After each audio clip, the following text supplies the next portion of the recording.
গপ্পপুর লোকালে আপনাদের স্বাগতম। আজকের গল্প সুজন দাশগুপ্তের লেখা ঢাকা রহস্য উন্মোচিত।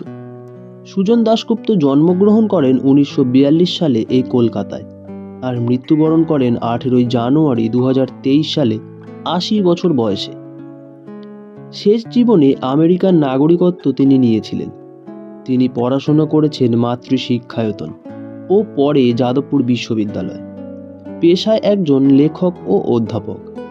বেল ল্যাবরেটরিজে উল্লেখযোগ্য লেখা ম্যানহ্যাটনে মুনস্টোন, ঢাকা রহস্য উন্মোচিত, খুনের আগে খুন। আজকের গল্প ঢাকা রহস্য উন্মোচিত। প্রধান চরিত্রে একেন বাবু, তারেক এবং মাহমুদ। আজ প্রথম পর্ব। গন্তব্য স্টেশন গপ্পপুর। পরবর্তী স্টেশন গপ্পপুর। সকল যাত্রীদের উদ্দেশ্যে জানানো হচ্ছে, পুরো গল্পটি শুনে মন্তব্য এবং উৎসাহ প্রদান করার জন্য অনুরোধ করা হচ্ছে। কিছুদিন হলো একেনবাবু গাছ নিয়ে পড়েছেন। ওর মাথায় যখন একবার কিছু চাপে তখন সেটা সরানো মুশকিল।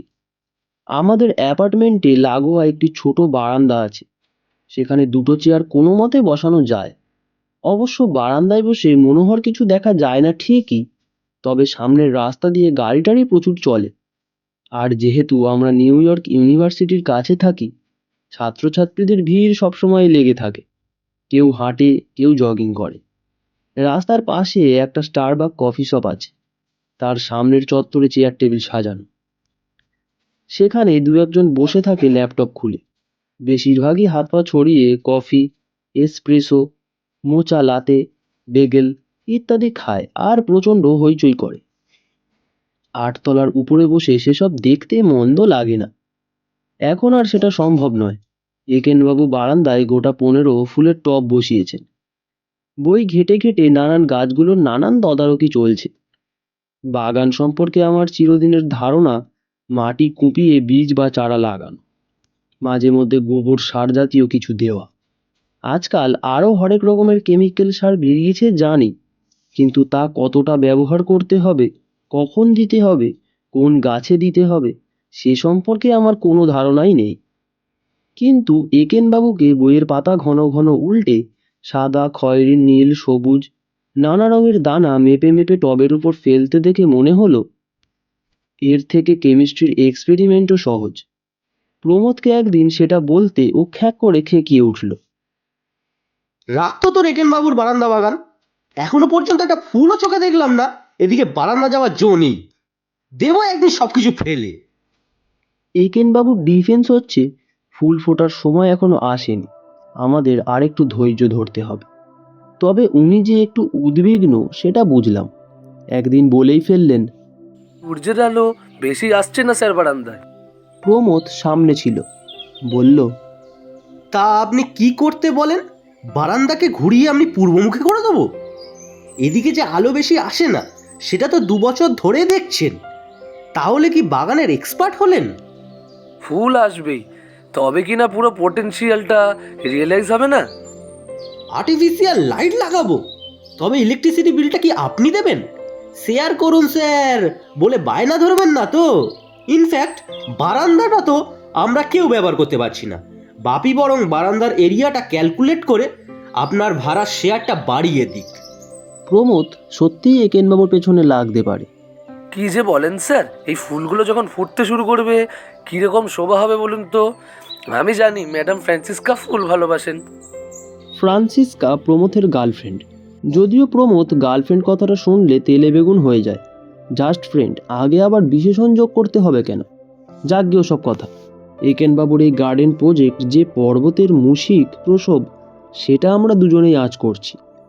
মনে মনে ভাবি, ভাগ্যিস দেশের চাষি ভাইরা বেশি পড়ালেখা করেন না, নইলে বাজারে চাল ডাল সবজি পাওয়া যেত না।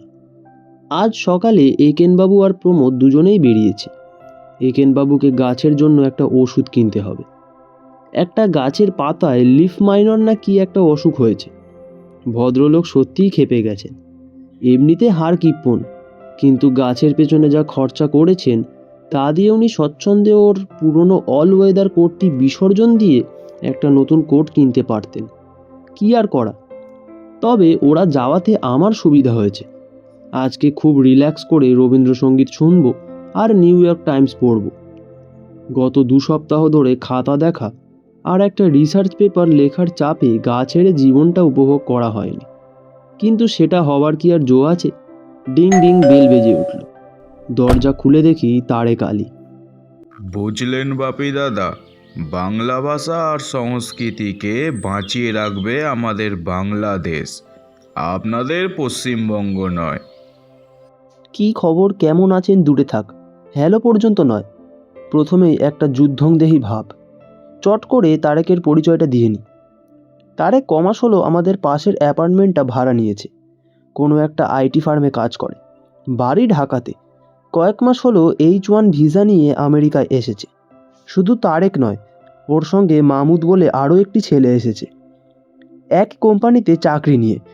কিন্তু মাহমুদ একটু মুখচোরা, বিশেষ আসে না। তারেক ভাইয়া একাই 100, একেনবাবুর সঙ্গে পাল্লা দেবার উপযুক্ত লোক। মাঝে মাঝে যখন তারেক আর একেনবাবুর বকবকানির সাঁড়াশি আমন্ত্রণ শুরু হয়, তখন আমি কাজ আছে বলে অফিসে পালাই। তবে মাঝে মধ্যে তারেকের কথাগুলো মন্দ লাগে না। ছেলেটার মধ্যে একটা চাপা হিউমার আছে। সেই হিউমারটা পরিপূর্ণ রূপ পায় ওর বাঙ্গাল কথার টানে। সেই কথা আর সুরে অক্ষরে অক্ষরে তুলে ধরার ক্ষমতা আমার নেই। বাঙাল পাঠকদের কাছে তাই আগেভাগেই ক্ষমা চেয়ে নিচ্ছি। একদিন হঠাৎ তারেক বলল, বুঝলেন দাদা, বাংলাদেশের মতো প্রোগ্রেসিভ দেশ পৃথিবীর আর কোথাও নেই। প্রমোদ সকালে সবার জন্য ডিমের অমলেট করছিল। রান্নাঘর থেকেই তারেকের কথা শুনে চেঁচিয়ে বলল, হোয়াট ননসেন্স! ননসেন্স কেন দাদা? ভুল তো কিছু আমি বলছি না। আমিও বললাম, কি প্রোগ্রেস এত দেখলে শুনি? আচ্ছা শোনেন, আমাদের প্রথম প্রেসিডেন্টকে আমরা সব অংশে নিধন করেছি, দ্বিতীয় প্রেসিডেন্টকে শুধু একা মেরেছি, তৃতীয় প্রেসিডেন্টকে মারিনি, শুধু জেলে পুরেছি। প্রোগ্রেসটা একবার দেখেন। প্রমোদ যে প্রমোদ, সেও বলে উঠল, না হে, এবার তোমার কথাটা মানছি। তারেক আসা মানে নিউ ইয়র্ক টাইমস পড়া আজ মাথায় উঠল। অন্তত ঘন্টা চারেক বক্তৃতা করবেই।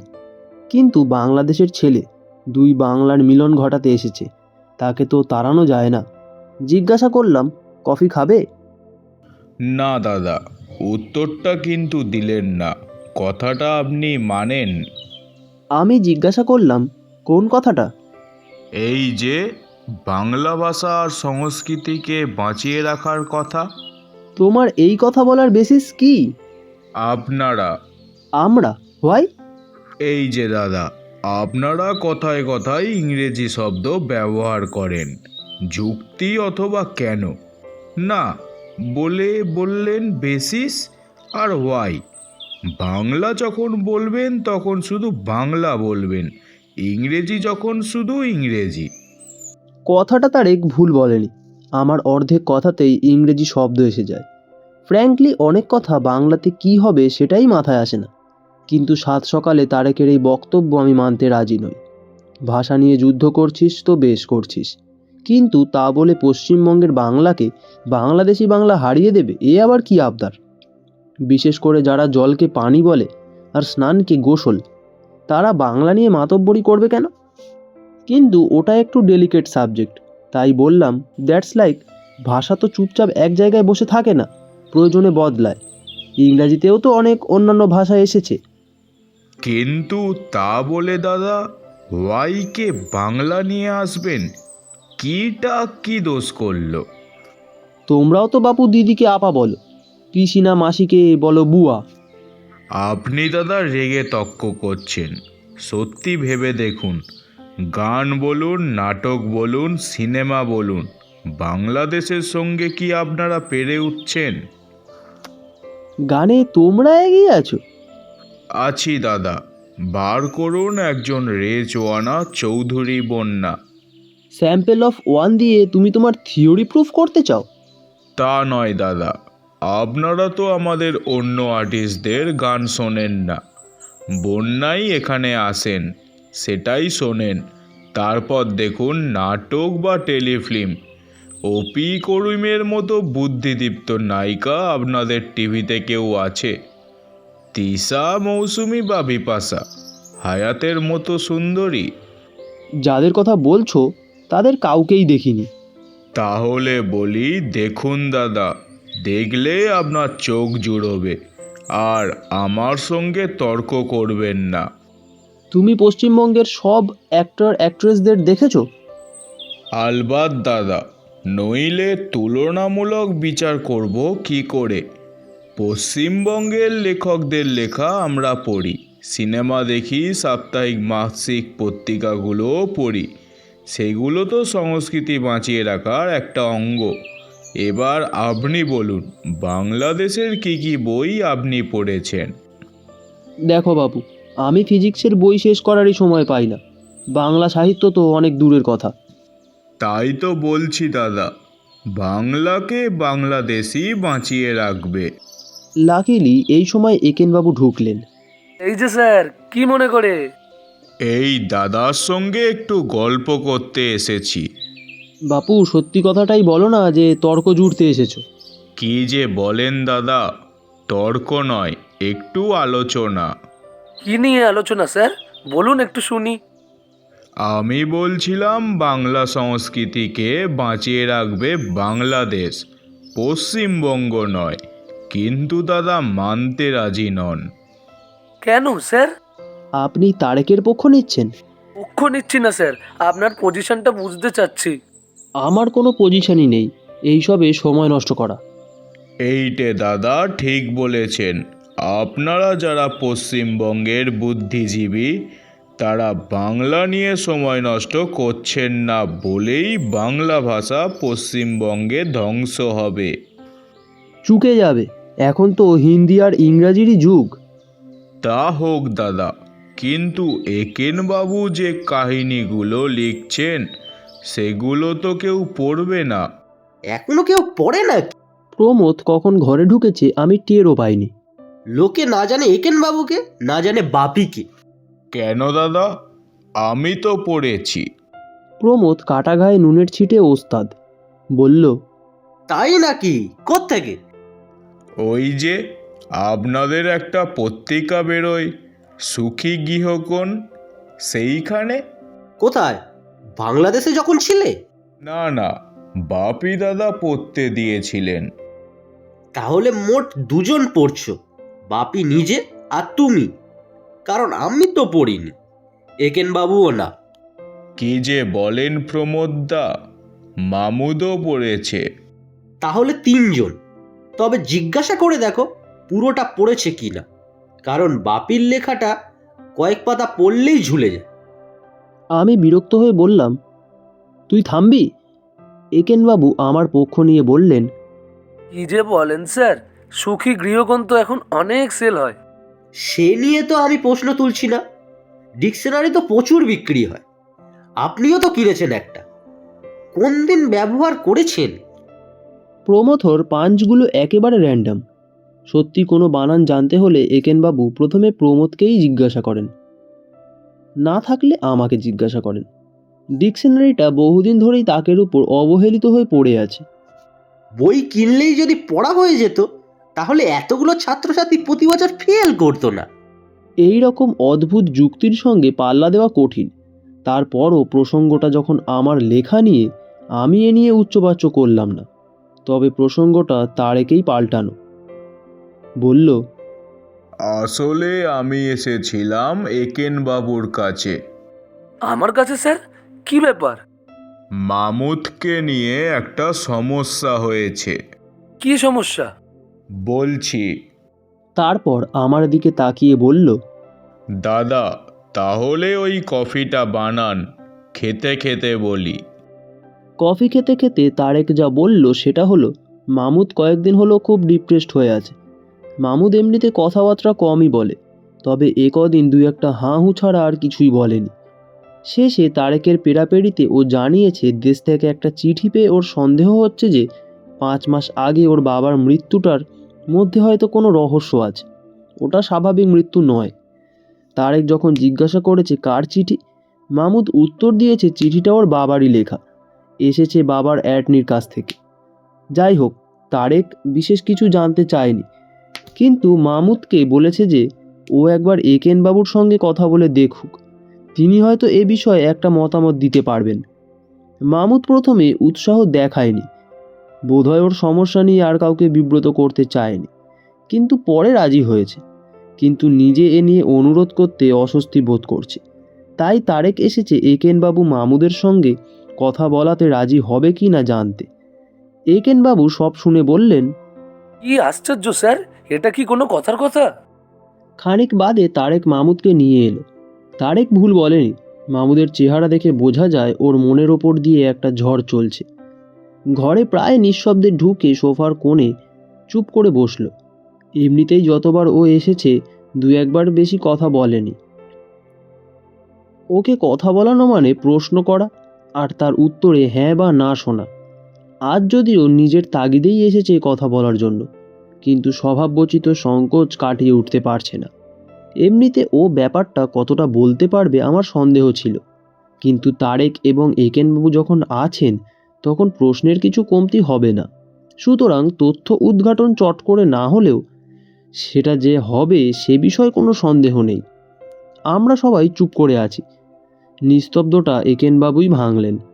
একেনবাবু বললেন, বলুন স্যার, তারেক সাহেব বললেন আপনি আমার সঙ্গে একটু কথা বলতে চান। মামুদ আস্তে আস্তে বললেন, আমি একটু চিন্তায় পড়েছি। কিসের চিন্তা স্যার? হয়তো অহেতুক চিন্তা, কিন্তু মাথা থেকে সরাতে পারছি না। আপনাকে বলতে চাই, আবার মনে হচ্ছে চিন্তাটা এতটাই অর্থহীন যে এ নিয়ে অন্যদের বিবৃত করাটাও বোধহয় অনুচিত। স্যার, আপনি এত ভাবনা করছেন কেন? বলে ফেলুন, বন্ধুদের কাছে বলবেন স্যার।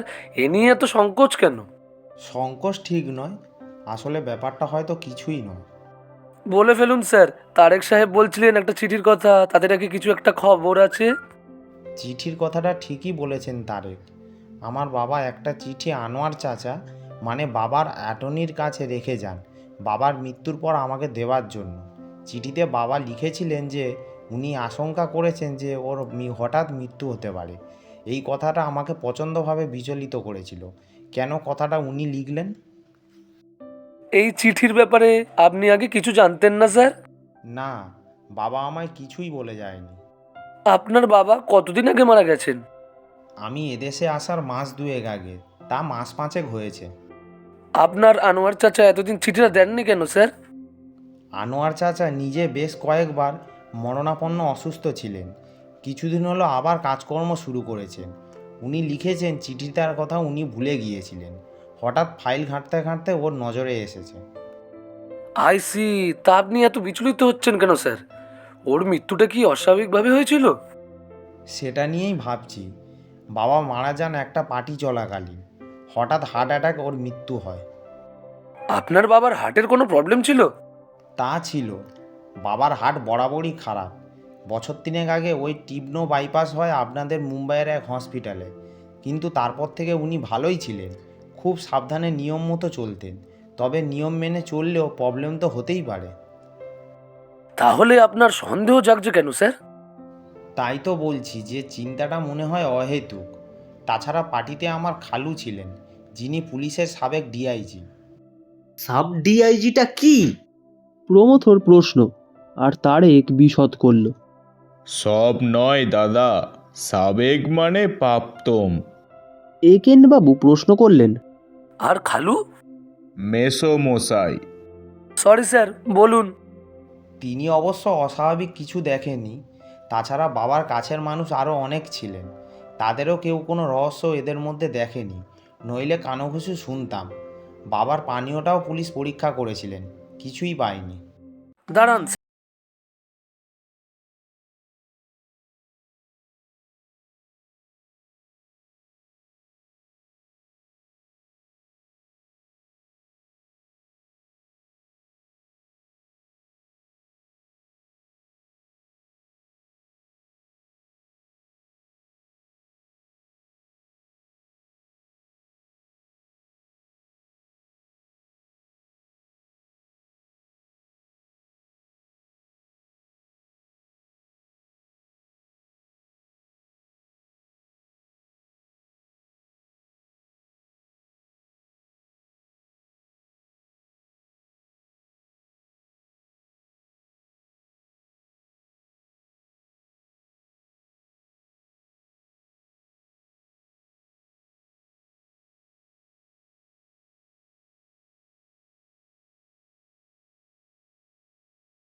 কি জানি হঠাৎ খিঁচুনি দিয়ে পড়ে গেলেন। তাহলে কি স্ট্রোক, হার্ট অ্যাটাক কী হলো বাবা? কয়েক মিনিটের মধ্যেই দেখলাম বাবার দেহটা একেবারে নিথর। পার্টিতে যারা এসেছেন তারা সবাই দিশেহারা। ডাক্তার আহমেদ গলার পাশে আঙুল দিয়ে মাথা নাড়লেন। ইতিমধ্যে খালু পুলিশে ফোন করে অ্যাম্বুলেন্স পাঠাতে বলছেন। আম্মা বাবাকে জড়িয়ে ভীষণ কান্নাকাটি শুরু করেছেন। ওগো, কি হলো গো? কয়েকজন মহিলা আর মিসেস আহমেদ আম্মাকে ধরে রেখেছেন। আমার বুকে যে কি কষ্ট হচ্ছে বোঝাতে পারবো না। আমি নিচু হয়ে বাবার গায়ে হাত দিয়ে দেখলাম শরীরটা যেন ঠান্ডা হতে শুরু করেছে। আমার পাশে ডাক্তার আহমেদ। আমি তখন একটাই প্রশ্ন, সব শেষ? উনি মাথা নাড়লেন।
দেশি ভাইদের কোনো ডিসকেট বা সিডিকেও বিশ্বাস করে না।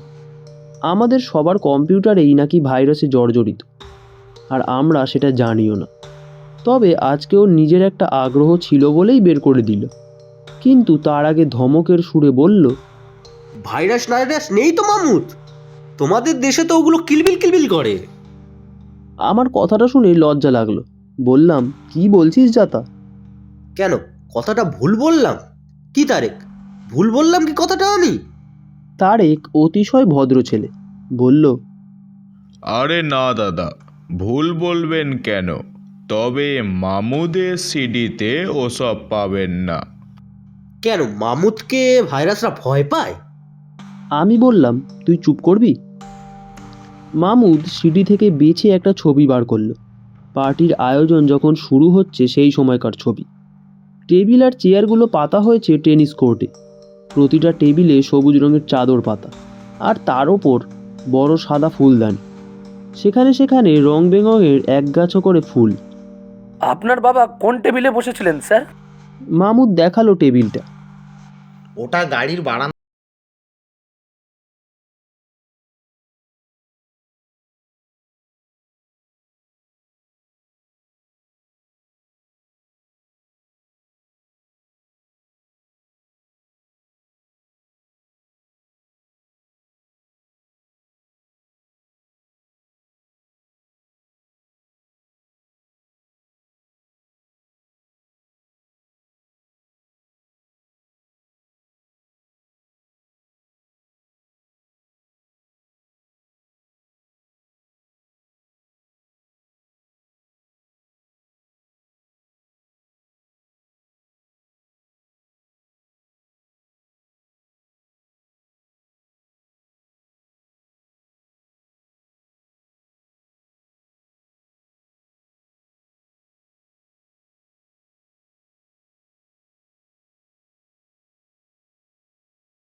স্যার?